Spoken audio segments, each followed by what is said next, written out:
Class 10th math NCERT exercise 3.2 का हम लोग क्वेश्चन नंबर 3 का क्वेश्चन नंबर 4 देखते हैं। ठीक है, तो क्वेश्चन क्या कह रहा है कि the taxi charge in a city consist of a fix charge together with the charge for the distance covered for a distance of 10 kilometre the charge paid is 105 rupees and for a journey of 15 kilometre the charge paid is 155 rupees. ठीक है, what are the fix charge and the charge per kilometre, how much does a person have to pay for travelling A distance of 25 kilometre. ठीक है, सवाल को समझते हैं कि सवाल क्या कर रहा है। थोड़ा बड़ा सवाल है। ठीक है, बोला क्या है कि एक शहर के टैक्सी भाड़े में, क्या बोला है, एक शहर के टैक्सी भाड़े में फिक्स किराए के अतिरिक्त जो चली गई दूरी है उसका भी किराया क्या किया जाता है, सम्मिलित किया जाता है। ठीक है, तो बोला क्या है कि अगर आप 10 किलोमीटर की दूरी क्या करते हैं, तय करते हैं, तो आप उसके लिए कितना पैसा दोगे, 105 रुपये। और अगर 15 किलोमीटर की दूरी चलते हैं तो किराया 155 रुपये देंगे। तो बोला इसमें और what are the fix charge and the charge per kilometre. तो हमसे ये पूछा है कि उस शहर का फिक्स चार्ज यानी फिक्स किराया और पर किलोमीटर मतलब प्रत्येक किलोमीटर जो दूरी चली गई है, ठीक है ना, उसका प्रत्येक किलोमीटर का किराया हमको बताना है। ठीक है ना, आप जितनी दूरी चलोगे तो हमसे पूछा है कि प्रत्येक हर एक किलोमीटर का किराया क्या करना है, बताना है कितना है। ठीक है, और क्या पूछा है कि अगर एक व्यक्ति 25 किलोमीटर की दूरी करता है तो उसको कितना किराया देना पड़ेगा। ठीक है, ये सवाल है। तो चलिए सवाल को स्टार्ट करते हैं। तो सबसे पहले क्या करेंगे, हम लोग मान लेंगे, क्या करेंगे, लेट कर लेंगे। क्या लेट करेंगे कि देखिए हमको बोला इसमें एक फिक्स चार्ज है और हमसे बोला है कि जब आप एक्स्ट्रा दूरी चलते हैं तो क्या करते हैं, उसमें आप प्रत्येक किलोमीटर का किराया आपको अलग से देना पड़ेगा। तो हम लोग क्या करेंगे, मान लेंगे तब उसके लिए। ठीक है, तो मान लेते हैं कि let the fixed charge is equal to rupees X. ठीक है, माना नियत किराया बराबर क्या है, रुपीज एक्स। ठीक है, मान लेते हैं कि वो जो फिक्स किराया नियत किराया हो क्या, एक्स रुपये। ठीक है, हिंदी में तो बेटा क्वेश्चन दिया ही होगा। ठीक है, मैं हिंदी इंग्लिश में दोनों में सोल्यूशन लिखता हूँ। ठीक है, आगे और क्या दिया है, द चार्ज पर किलोमीटर, और पर किलोमीटर किराया क्या मान लेते हैं, and the charge per kilometre का किराया कितना है, तो हम उसको मान लेते हैं इसमें क्या, रुपीज वाई। ठीक ना, और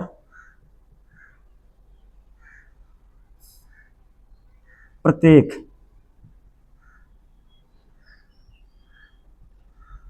किलोमीटर का किराया बराबर रुपीज वाई, ये मान लिया हमने। ठीक है, कोई दिक्कत। अब उसके बाद हम कंडीशन पे चलेंगे। बताओ पहला कंडीशन क्या है कि आप 10 किलोमीटर जब चला तो 105 रुपया दिया है। ठीक है, तो हम लोग उसके लिए लिखते हैं। ठीक है, तो यहाँ पे लिखेंगे फर्स्ट कंडीशन। क्या लिखेंगे, फर्स्ट कंडीशन।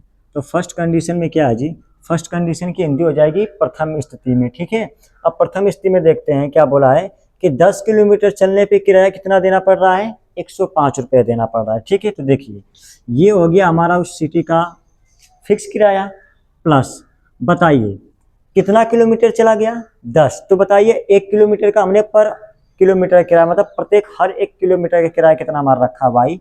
तो बताइए अगर 1 किलोमीटर का किराया वाई तो 10 का कितना हो जाएगा, 10 वाई। तो मैं इसको लिख देता हूँ 10 वाई। ठीक है, और ये तो फिक्स किराया उसमें ऐड करना ही करना है, तो बराबर क्या हो जाएगा, 105 रुपये। ठीक है, ये बन गया समीकरण नंबर क्या, 1। कोई दिक्कत। दूसरी कंडीशन में लेके चलते हैं, सेकेंड कंडीशन। सेकेंड कंडीशन में क्या बोला बताइए, सेकेंड कंडीशन में ये बोला है कि बताइए कितना चला जा रहा है, 15 किलोमीटर अगर आप चलते हैं तो उसका किराया कितना दिया जा रहा है, 155। जिस प्रकार मैंने इक्वेशन फर्स्ट बनाया उसी प्रकार हम क्या करेंगे इसके लिए भी बना लेंगे। तो बताइए ये तो फिक्स किराया हो गया प्लस 15 किलोमीटर चला गया तो 1 किलोमीटर का किराया y है, तो 15 कितना हो जाएगा 15y, और इस हिसाब से पैसा कितना दिया जा रहा है 155। बताइए यहाँ तक किसी को कोई समस्या? ये बन गया हमारा इक्वेशन फर्स्ट और ये बन गया इक्वेशन सेकेंड। और हमको क्या बोला इस सवाल में, जो क्वेश्चन नंबर उसमें बोला क्या है, हमको किससे हल करना है, सब्स्टिट्यूशन मेथड से हल करना है। ठीक है, तो चलिए तो हम लोग क्या करते हैं, अब देखिए क्या करना है। अब हम लिखेंगे यहाँ पे फ्रॉम इक्वेशन फर्स्ट, क्या लेते हैं इक्वेशन फर्स्ट लेते हैं। ठीक है, अब इक्वेशन फर्स्ट को देखो मैं कुछ इस प्रकार लिख रहा हूँ, ये इक्वेशन फर्स्ट दिख रहा है ना, यक्स को मैं अपने जगह रहने देता हूँ। ठीक है, बराबर यक्स अपने जगह है, ये इधर आएगा तो क्या बन जाएगा 105 अपने जगह पड़ा है, प्लस का 10y इधर आएगा बनेगा माइनस का 10y। ठीक है, ये बन गया समीकरण नंबर 3। ठीक है, अब क्या लिखने वाले हैं ध्यान से सुनिएगा। अब ये जो इक्वेशन थर्ड किससे बना है 1 से, तो 1 से बना है इक्वेशन थर्ड, तो 1 में नहीं रखना है, किस में रखना है 1 से इक्वेशन थर्ड बना तो हमको रखना किस में मान है सेकेंड में। अब यक्स की वैल्यू ये है, अब इसको उठा के कहाँ पर रखेंगे इक्वेशन सेकेंड, यहाँ पे सॉल्व करेंगे y की वैल्यू आएगी। ठीक है, तो लिखेंगे यहाँ पे कि put the value of equation third in क्या हो जाएगा इक्वेशन सेकेंड। ठीक है, क्या लिखेंगे हिंदी, इस समीकरण 3 का मान समीकरण 2 में रखने पर। ठीक है, तो चलिए रखते हैं मान। तो बताइए समीकरण नंबर 3 क्या है, तो मैं अब यहाँ पर लिख लेता हूँ। ठीक है, समीकरण नंबर 2 क्या है, ये है x प्लस 15y बराबर में कितना चल रहा है 155। ये नहीं हमारा इक्वेशन सेकेंड है, इसमें बताइए x की जगह क्या रखना है, ये इक्वेशन थर्ड की वैल्यू। ठीक है, तो हम रखते हैं, बताइए क्या हो जाएगा, बोलिए x की जगह क्या रख दें, ये 105। ठीक है, माइनस का 10y। ठीक है, और प्लस ये 15 तो अपने जगह पड़ा है। ठीक है, प्लस क्या हो जाएगा 15y बराबर कितना हो जाएगा 155। बताइए कोई दिक्कत है यहाँ पे, हमने x की जगह क्या रख दिया, बोलिए x के जगह हमने रख दिया ये टोटल मान, देखिए 105 माइनस 10y। ठीक है, अब बताइए ये माइनस का 10y प्लस का 5y, ये दोनों घट के कितने आ जाएंगे 5y बराबर, ये 105 इधर जाएगा तो हो जाएगा 155 माइनस 105y 105 होगा। ठीक है, 155 अपने जगह है, ये इधर आएगा ये बन जाएगा। अब बताइए हो जाएगा 5y बराबर में कितना, इसको इससे घटाएंगे आएगा हमारे पास क्या 50 आएगा, 5 से इसको काटेंगे तो y बराबर कितना निकल गया बताइए 10 रुपीज़। ठीक है, ये किसका मान आ गया y का। ठीक है, तो यानी हमको ये पता चल गया पर किलोमीटर चार्ज कितना था, y बराबर 10 रुपये। ठीक है, अब हमको फिक्स किराया चाहिए, क्या चाहिए फिक्स किराया, तो y का मान उठा के आप चाहे समीकरण 1 में 2 में 3 में किसी में रखेंगे आएगा आंसर। तो सबसे इजी तरीका है, आप हमेशा किस में रखिए जो इक्वेशन फर्स्ट से थर्ड बनाया गया होता है उसमें। ठीक है, तो यहाँ पे लिखेंगे put the value of y बराबर 10 इन इक्वेशन किसमें, इन इक्वेशन थर्ड। अब मैं इक्वेशन थर्ड में मान रख दूंगा। ठीक है, तो मान रख देते हैं, क्या लिखेंगे कि y का मान, क्या लिखेंगे कि y का मान समीकरण, ठीक है y का मान समीकरण 3 में रखने पर। चलिए रख देते हैं मान, तो बताइए क्या हो जाए, समीकरण 3 में रखिए, तो मैं रखता हूँ यहाँ पर। ठीक है, क्या हो जाएगा बोलिए, तो समीकरण नंबर 3 हमारे पास क्या बताइए, तो समीकरण 3 हमारे पास है कि x बराबर क्या है 105 अपने जगह पड़ा है। ठीक है, माइनस का 10 और y, यही ना इक्वेशन नंबर 3 यही है। देखो x अपने जगह 105 अपने जगह माइनस का 10, y की जगह क्या रखना है, y का मान हमको मिल गया है 10। ठीक है, रख दिया, तो बताइए x बराबर क्या आ जाएगा, इसको मल्टीप्लाई करेंगे 100 आएगा, 105 में से 100 जाए कितना बनेगा 5, ये रहा हमारा आंसर। ठीक है, तो यानी फिक्स चार्ज कितना आ गया 5 रुपये, और प्रत्येक हर 1 किलोमीटर का किराया कितना था 10 रुपये था। ठीक है, अब लास्ट चीज़, इसमें क्या बोला कि अगर कोई आदमी कितना चल रहा है, दूरी कहाँ गया, 25 किलोमीटर चल रहा है, तो उस हिसाब से वो कितना किराया देगा। ठीक है, तो अब मैं इसको यहाँ पे लगा देता हूँ। ठीक, देखिए क्या हो जाएगा, तो हम लिखेंगे यहाँ पे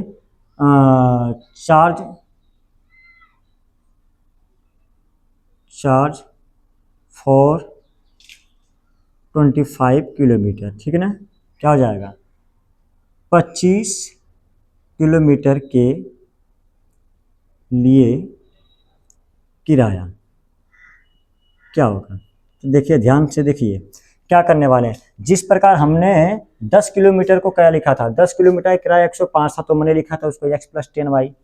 ठीक है, 15 किलोमीटर के लिए क्या लिखा था, x प्लस 15y। तो इसलिए बताइए 25 को मैं क्या लिखूंगा, तो 25 को मैं लिख सकता हूँ इस प्रकार, क्या बताइए क्या हो जाएगा, तो हो जाएगा x प्लस 25y, यही ना होगा, बताइए। तो ये फिक्स किराया प्लस प्लस 25 किलोमीटर का किराया, तो बताइए क्या हो जाएगा, मार रख दें, तो बताइए x का मान कितना निकल के आया, 5 निकल के आया। ठीक है, प्लस 25 हो जाएगा, गुणे y का मान कितना है जी, 10 से रख दिया, तो 25 का 10 में गुणा करेंगे तो हो जाएगा 250, 250 में 5 जोड़ देंगे कितना हो जाएगा बताइए, तो हो जाएगा 255 रुपये। कितना हो जाएगा, 255 रुपये। ठीक है, ये आ गया हमारे पास, क्या बताइए, 25 किलोमीटर का किराया। तो हम लिख देंगे यहाँ पे हैंड्स, क्या लिखेंगे, हैंड्स। ठीक है, फिक्स चार्ज कितना आ गया बताइए, तो हैंड्स फिक्स्ड चार्ज कितना है, तो फिक्स चार्ज हमारा मिल गया कितना बताइए, फिक्स चार्ज है हमारे पास 5 रुपये। ठीक है, और चार्ज, ठीक है, चार्ज पर किलोमीटर का कितना है बताइए, 10 रुपये, और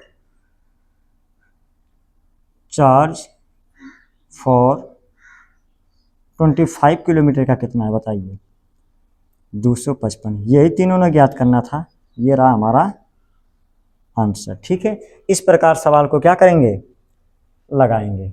ओके, क्वेश्चन नंबर 3 का 5 वाला सवाल देखिए क्या कर रहा है कि a fraction becomes 9/11 if 2 is added to both the numerator and the denominator. If 3 is added to both the numerator and denominator, it becomes 5/6. Find the fraction. ठीक है, सवाल को समझते हैं क्या बोला है।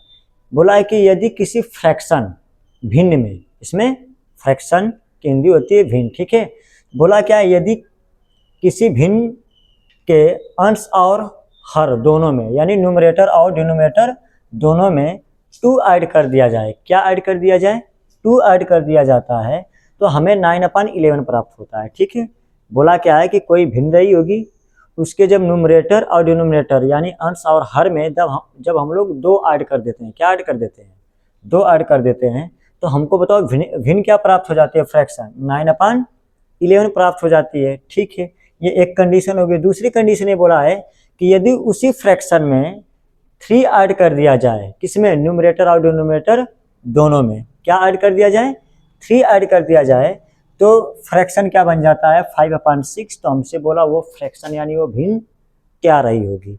सवाल समझ में आया। ठीक है, सवाल लगा लेंगे आराम से। तो चलिए देखते हैं। तो सबसे पहले क्या करेंगे, हमको पहले न्यूमरेटर और डिनोमिनेटर क्या करना पड़ेगा, मानना पड़ेगा। बोला ना, न्यूमरेटर और डिनोमिनेटर में क्या किया जा रहा है, ऐड किया जा रहा है, क्या, एक बार 2 और एक बार 3। ठीक है, कोई बात नहीं, तो हम उसी हिसाब से मान लेते हैं। तो मान लेंगे यहाँ पे कि let the numerator is equal to X. माना अंश बराबर क्या है, एक्स। ठीक है, और पहले इंग्लिश लिखते हैं, क्या हो जाएगा, एंड डिनोमिनेटर क्या हो जाएगा, डिनोमिनेटर हो जाएगा हमारे पास क्या, इज इक्वल टू वाई, और हर बराबर क्या है, वाई। ये मान लिया कि let the numerator is equal to X and denominator is equal to Y. ठीक है, बताइए अगर हमारा न्यूमरेटर एक्स होगा, डिनोमिनेटर वाई होगा, तब हमारा फ्रैक्शन क्या रहा होगा? देन फ्रैक्शन बताइए, हमको न्यूमरेटर और डिनोमिनेटर पता, तो बताओ फ्रैक्शन क्या रहा होगा? X upon y. तब भिन्न क्या रही होगी? ठीक है, भिन्न क्या रही होगी? चलिए, यानी मैंने देन फ्रैक्शन की हिंदी लिख दी, तब भिन्न क्या रही होगी? X upon y. अब इसके बाद हम लोग कंडीशन पे चलते हैं। ठीक है, तो पहली कंडीशन में क्या बोला? न्यूमरेटर और डिनोमिनेटर दोनों में 2 ऐड करने के लिए बोला, तो हम लोग लिख देते हैं यहाँ पे कि फर्स्ट कंडीशन। क्या लिखेंगे? First condition. तो फर्स्ट कंडीशन हमारे पास क्या बताइए? ये हमारा न्यूमरेटर, इसमें भी 2 ऐड कर दीजिए। ठीक है, और बटे y प्लस 2, और ये डिनोमिनेटर में भी क्या करना है? 2 ऐड करना है। तो ये फ्रैक्शन था, उसमें दोनों में क्या किया हमने? 2 ऐड कर दिया। जैसे ये ऐड करता हूँ, बताइए हमारी फ्रैक्शन क्या हो जाती है? 9/11। ठीक, यहाँ तक बताइए कोई समस्या? अब क्या करने वाले हैं इसमें? अब हम लोग करने वाले हैं इसमें इसको सॉल्व। ठीक है, थोड़ा इसको सॉल्व करके हम लोग एक इक्वेशन बनाएंगे। क्या बनाएंगे? इक्वेशन। तो इसका इसमें क्या कर लेते हैं? गुणा कर लेंगे, इक्वेशन बन जाएगा। तो करिए, इसका इसमें करेंगे तो हो जाएगा क्या? 11x प्लस का क्या हो जाएगा? 22 बराबर, इसका इसमें करेंगे हो जाएगा 9y प्लस का 18। ठीक है, अब उसके बाद क्या करना है? x और y वाले को एक तरफ करो, कांस्टेंट वाला टर्म एक तरफ करते हैं। ठीक है, तो ये हो जाएगा हमारे पास 11x। ठीक है, ये इधर जाएगा माइनस का 9y बराबर क्या हो जाएगा? ये इधर आएगा तो हो जाएगा 18 माइनस का 22। ठीक है, ये हो जाएगा 11x माइनस का 9y बराबर कितना? इसको इससे घटा लेते हैं, 18 4 22 माइनस का 4, ये बन गया समीकरण नंबर 1। कोई दिक्कत? अब उसके बाद क्या करना? हमको सेकेंड कंडीशन पे लेके चलना है। किस पे? Second condition. तो सेकेंड कंडीशन में क्या बोला बताइए? यहाँ पे लिखेंगे हम लोग सेकेंड कंडीशन। ठीक है, सेकेंड कंडीशन। सेकेंड कंडीशन में क्या बोला हमको? सेकेंड कंडीशन में हमसे बोला है, ठीक है, सेकेंड कंडीशन में बोला है कि अगर हम न्यूमरेटर और डिनोमिनेटर में क्या ऐड कर लें? 3 ऐड कर लें। तो चलिए, हमारा फ्रैक्शन ये, तो हम लिख सकते हैं यहाँ पे कि x प्लस 3 अपान में क्या हो जाएगा? y प्लस 3 बराबर, तो बताइए फ्रैक्शन क्या बन जाता है? 5/6 बन जाता है। ठीक है, तो मैंने यहाँ पे लिख दिया 5/6। ठीक है, अब इसको भी सॉल्व करके इसके जैसा क्या करते हैं? इक्वेशन बना लेते हैं। ठीक है, तो चलिए क्या हो जाएगा? इसका इसमें गुणा और इसका इसमें गुणा। ठीक है, तो हम करते हैं। तो 6 का x में करेंगे तो क्या हो जाएगा बताइए? 6 का x में करेंगे तो हो जाएगा हमारे पास क्या? 6x। क्या होगा? 6x प्लस का क्या हो जाएगा? 36 18 बराबर, इसका इसमें करते हैं तो हो जाएगा हमारे पास का 5y प्लस का क्या हो जाएगा? 5 3 15 हो जाएगा। कोई दिक्कत? अब x और y को फिर से एक तरफ कर लेते हैं तो हो जाएगा 6y, ये इधर जाएगा माइनस का 5y बराबर में क्या हो जाएगा? 15, ये इधर आएगा माइनस का 18। अब ये हो जाएगा 6x माइनस का 5y बराबर, इसको इससे घटाएंगे हो जाएगा माइनस का 3। ये बन गया हमारा इक्वेशन नंबर सेकेंड। ठीक है, अब हम लोग क्या करेंगे? इक्वेशन फर्स्ट से क्या बनाएंगे? इक्वेशन नंबर थर्ड, और इसमें मान क्या करेंगे? इक्वेशन थर्ड का पुट करेंगे, हमारा मान निकलेगा। ठीक है, तो हम वही करने वाले हैं। तो अब लिखेंगे यहाँ पे कि फ्रॉम इक्वेशन फर्स्ट, यानी समीकरण 1 से क्या हो जाएगा?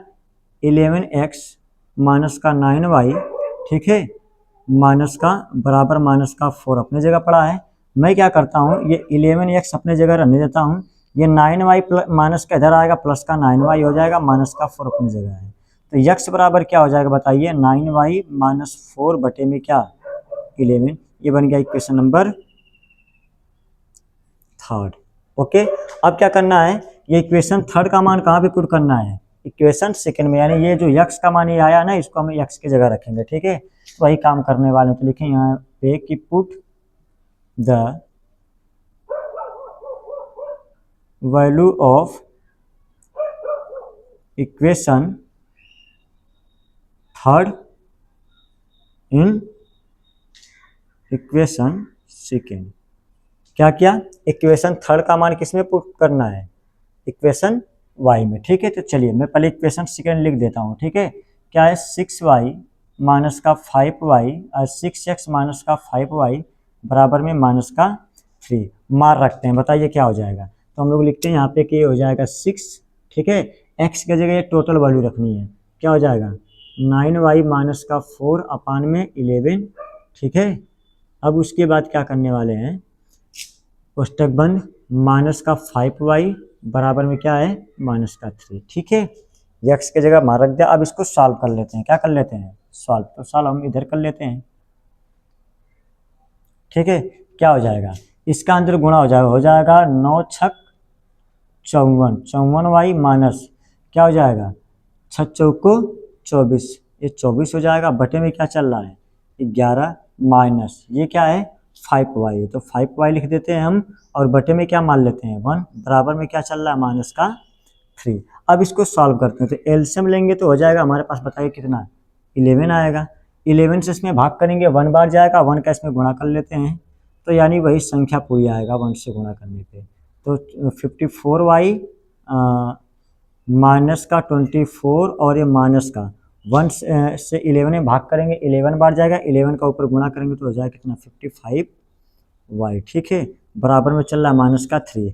अब इसके बाद ये माइनस का 15y में से प्लस का 15y घटेगा तो आएगा माइनस का y, माइनस का 24 अपने जगह है बराबर, और नीचे वाले का इसमें क्या कर लेता हूँ गुणा कर लेता हूँ, हो जाएगा माइनस का 33 हो जाएगा, ठीक है।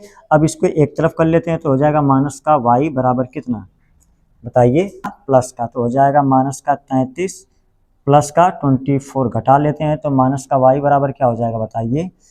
इसको इससे घटाएंगे तो आएगा हमारे पास क्या 13 9 4 13 हो जाएगा, माइनस का 9 आएगा, ये इससे कट तो y बराबर क्या आ गया 9। ये हमारा किसका मान निकल गया, y का मान निकल गया। अब क्या करना है हमको, इस y का मान कहाँ पुट कर देते हैं इक्वेशन 3 में, ठीक है। तो अब यहाँ पे लगा देते हैं, इतने में हो जाएगा, ठीक है। क्या कर लें बताइए, तो हो जाएगा यहाँ पे कि पुट द वैल्यू ऑफ क्या है y बराबर 9 इन इक्वेशन 3।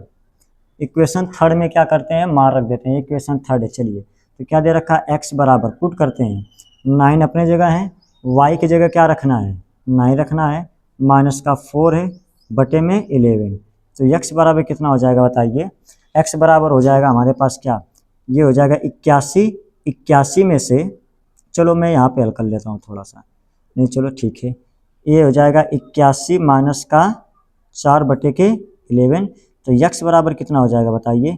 इसको इससे घटाएंगे कितना आ जाएगा 11, 11 में से 7 4 11 77 आएगा, क्या ये 7 7 आएगा, ठीक है, बटे में 11 काटेंगे तो बताइए x का मान क्या आ गया, तो x का मान आ गया हमारे पास क्या 7, ठीक है।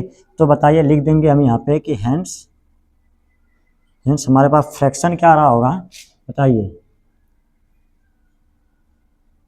हमारे पास फ्रैक्शन रहा होगा, बताइए क्या फ्रैक्शन। x क्या है हमारे पास न्यूमरेटर है, तो मैं न्यूमरेटर की जगह 7 रख देता हूँ, डिनोमिनेटर हमारे पास क्या आया y का मान 9, ये रख देते हैं, ये रहा हमारा आंसर, ठीक है। ये हमारा भिन्न था, ठीक। इस प्रकार सवाल को क्या करेंगे हम लोग लगाएंगे, ओके। क्वेश्चन नंबर 3 का क्वेश्चन नंबर 6 देखते हैं, ठीक है, ये लास्ट है। क्या बोला है कि 5 year hence the age of Jacob will be 3 times that of his son.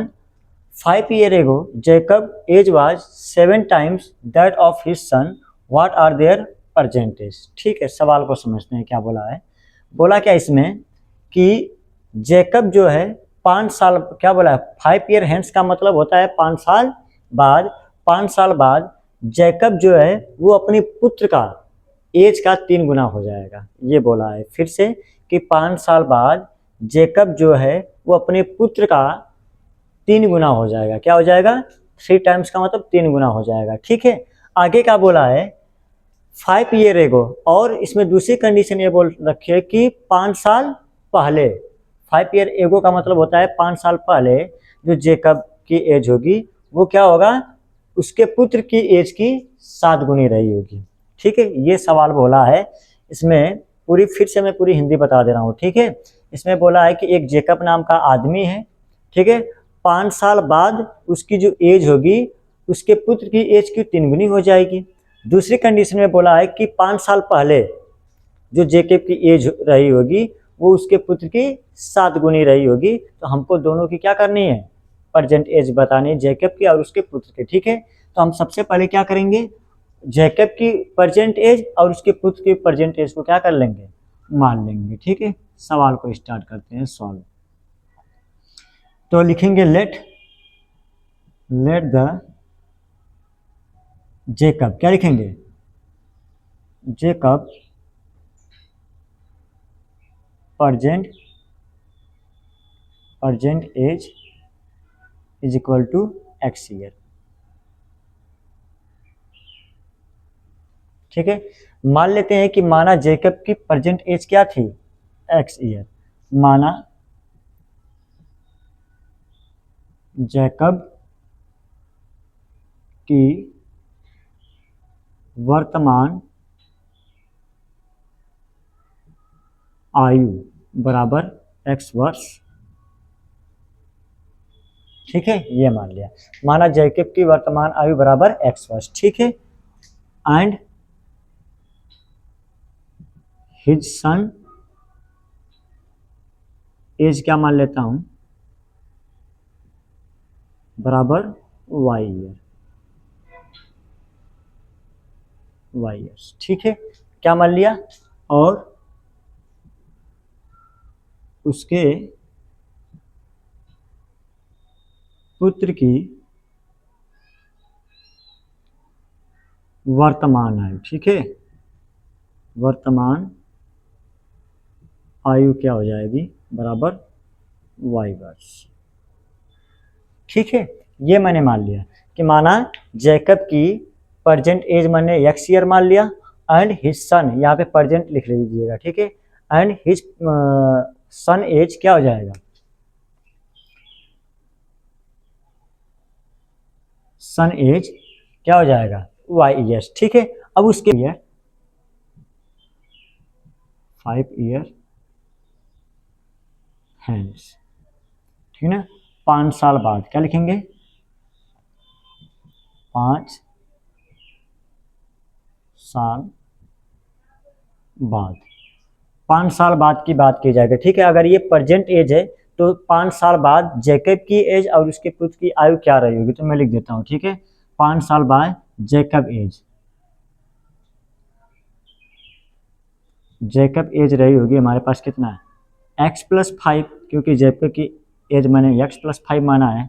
ठीक है, अच्छा 5 साल, यहाँ पर जेकब एज का क्या हो जाएगा, हिंदी जेकब की आयु। ठीक है, इतना तो हिंदी आती है। ठीक है, आगे उसके बाद क्या लिखेंगे, हिज सन एज क्या हो जाएगा, हिज सन एज का मतलब उसके पुत्र की आयु क्या हो जाएगी, y प्लस 5 हो जाएगी। बताइए यहाँ तक कोई दिक्कत। 5 साल बाद ये जेकब की आयु निकाल लिया और ये उसके पुत्र की आयु है। ठीक है, अब ध्यान से अब लिखेंगे according to question. According to question की हिंदी क्या होती है, प्रश्नानुसार। क्या लिखेंगे, प्रश्नानुसार। ठीक है, प्रश्नानुसार इसमें क्या बोला गया, ध्यान सुनिएगा। प्रश्नानुसार इसमें ये बोला है कि 5 साल बाद जो जेकब की एज रही होगी उसके पुत्र की क्या रही होगी, 3 गुनी।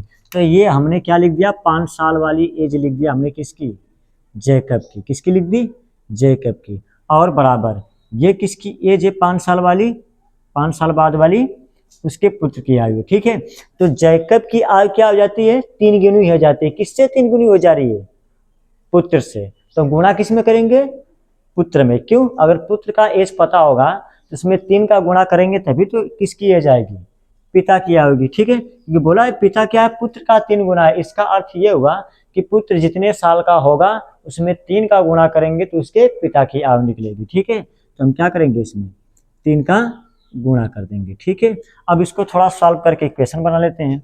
ये हो जाएगा हमारे पास x प्लस 5 बराबर, ये हो जाएगा हमारे पास 3y प्लस का ये हो जाएगा 15। अब x और y को एक साथ कर लेते हैं, हो जाएगा x, ये इधर जाएगा माइनस का 3y बराबर, ये प्लस का 5 इधर आया, माइनस का 5 हो जाएगा, इसमें घटाएंगे तो 10 हो जाएगा। ये बनेगा समीकरण नंबर 1। ठीक है, अब उसके बाद क्या करने वाले हैं हम लोग, यहाँ पे लिखेंगे अब हम एक इक्वेशन बनाने वाले हैं यहाँ पे क्या, अब इक्वेशन बनाएंगे हम यहाँ पे 5 ईयर एगो, क्या लिखेंगे 5 ईयर्स एगो। इसका मतलब क्या हो जाएगा 5 ईयर एगो का 5 साल बाद, क्या लिखेंगे 5 साल बाद नहीं 5 साल पहले, ठीक है, ये बाद वाला था ये पहले वाला, तो लिखेंगे 5 साल पहले, ठीक है। यानी आप 5 साल पहले जैकब की एज और उसके पुत्र की एज क्या रही होगी। देखिए जब बाद वाला शब्द आता है ना, आफ्टर शब्द आया, आफ्टर माने क्या होता है बाद में या हेंस आए, तो इसका मतलब जो वर्तमान एज में हमको क्या करना होता है, जितने साल बोलेगा उतना ऐड किया जाता है। अगर जब पहले की बात किया जाएगा तो उसमें क्या किया जाता है, हमको प्रेजेंट एज में से घटाया जाता है, ठीक है। तो यहाँ पे 5 ईयर एगो का मतलब होता है 5 साल पहले की बात की जा रही है जो बीत चुका है, ठीक है। तो मान लेते हैं कि अगर जेकब की एज अगर इस समय यक्स है तो 5 साल पहले कितनी रही होगी, तो 5 साल इसमें से माइनस कर लेते हैं। तो यहाँ पे लिखेंगे जेकब एज बराबर क्या हो जाएगा बताइए, हो जाएगा हमारे पास कि x-5, ठीक है। और यहाँ पे हिज सन एज कितना हो जाएगा, हिज सन एज क्या हो जाएगा बताइए y-5। अब इसके हिसाब से मैं लिख दूंगा अकॉर्डिंग टू क्वेश्चन, यानी प्रश्नानुसार। अब इससे मैं एक क्वेश्चन बनाता हूँ और इसमें क्या बोला है कि 5 साल पहले जो जेकब रहा होगा अपने पुत्र का क्या रहा होगा 7 गुना रहा होगा, क्या रहा होगा, ठीक है। चलिए तो मैं यहाँ पे लिख देता हूँ x-5, ये किसकी एज है बताइए, ये एज है हमारे पास जेकब की, और y-5 किसकी एज है, उसके पुत्र की। कौन सी एज है 5 साल पहले वाली। तो जेकब क्या है 7 गुना है, किसका 7 गुना है, अपने पुत्र का 7 गुना है, तो 7 गुना इसमें 7 टाइम्स कर देंगे, ठीक है। इसमें अब लगा लेते हैं, इसको भी इक्वेशन बना लेते हैं इससे, तो हो जाएगा x-5 बराबर हो जाएगा इसका इसमें गुणा कर दो, हो जाएगा 7y माइनस का 7 बचे 35, ठीक है। अब x अपने जगह तो ठीक है, ये प्लस का 7y उधर जाएगा तो माइनस का 7y हो जाएगा, ये माइनस का 5 इधर आएगा तो प्लस हो जाएगा, इसमें से घटाएंगे तो माइनस का 30 हो जाएगा, ये बन गया समीकरण नंबर 2, ठीक है। अब क्या करने वाले हैं हम समीकरण 1 को, अब समीकरण 1 से हम समीकरण 3 बनाएंगे और इसमें मार रखेंगे जैसे सब्स्टिट्यूशन में करते हैं आए, ठीक है। चलिए अब क्या करने वाले हैं, अब हम करेंगे यहाँ पे क्या, यहाँ पे पहले कुछ लिख देते हैं, ठीक है। लिखेंगे कि फ्रॉम इक्वेशन फर्स्ट। अब इक्वेशन फर्स्ट से देखिए इक्वेशन फर्स्ट क्या है, ये इक्वेशन फर्स्ट है ना, तो मैं इक्वेशन फर्स्ट से देखिए क्या लिखता हूँ, मैं लिखूंगा x अपने जगह पड़ा है बराबर, ठीक है, x अपने जगह पड़ा है, माइनस का 3y इधर आएगा क्या बनेगा प्लस का 3y, और पहले से प्लस का 10 है, ये बन गया इक्वेशन नंबर 3, ठीक है। फ्रॉम इक्वेशन फर्स्ट है मैंने 3 बना लिया। अब बताइए x का मान क्या निकल गया, ये निकल गया। अब इसको उठा के किस में रखेंगे, इक्वेशन सेकेंड में रखेंगे, तो लिखेंगे put the value of equation third in second. मैं इक्वेशन सेकेंड में मार रखता हूँ, ठीक है, ये उठा के इसमें। तो बताइए इक्वेशन नंबर सेकेंड क्या है, x माइनस का 7y बराबर है माइनस का 30, मार रख देते हैं। x का मान कितना है बताइए, x का मान दे रखा है हमारे पास कितना है 3y प्लस का 10, और पहले से माइनस का 7y अपने जगह पड़ा है बराबर में माइनस का 30। अब क्या हो जाएगा, इसको इससे घटाएंगे तो हो जाएगा माइनस का क्या 4y, ठीक है। ये प्लस का 10 इधर उठ के आएगा तो क्या बन जाएगा, माइनस इसमें ऐड करेंगे कितना बन जाएगा माइनस का 30 और माइनस का 10, एक बार लिख ही लेते हैं। माइनस का 4y बराबर कितना हो जाएगा माइनस का 40, माइनस से माइनस कट, 4 से इसको काटेंगे कितना आ जाएगा y बराबर 10 आ गया, ठीक है। अब ये कहाँ पर रख देते हैं मान बताइए, ये मान में उठा के रख देता हूँ किसमें, ये मान में उठा के रख देता हूँ, लिखेंगे कि put the value of y बराबर 10 इन इक्वेशन किसमें थर्ड वाले में रखता हूँ, किसमें आप रख सकते हैं किसी में, ठीक है, फर्स्ट वाले में रख दो, सेकेंड वाले में रख दो, थर्ड वाले में आंसर आएगा ही आएगा, बट सबसे आसान होता है थर्ड वाला, ठीक है। तो थर्ड वाले में रखते हैं, तो थर्ड वाला इक्वेशन क्या है x बराबर 3 अपने जगह ठीक है, y की जगह क्या रखेंगे, 10 रख दिया, प्लस का क्या चल रहा है 10, 10 33 और 10 कितना हो जाएगा 40, x बराबर कितना आ गया 40। ये आ गया हमारे पास क्या आंसर। इसका मतलब बताइए x किसको माने थे, जैकब को। तो बताओ जैकब की प्रेजेंट एज क्या रही होगी 40, और उसके पुत्र की आयु कितनी रही होगी बताइए 10 वर्ष रही होगी। ठीक है, ये हो गया हमारा आंसर। ठीक है, तो हम यहाँ पे लास्ट में लिख देंगे, ठीक है, क्या लिख देंगे यहाँ पे कि hence Jacob present age 40 year, ठीक है, और हिज सन एज कितना हो जाएगा, बराबर कितना हो जाएगा 10 ईयर्स। ठीक है, ये रहा हमारा आंसर।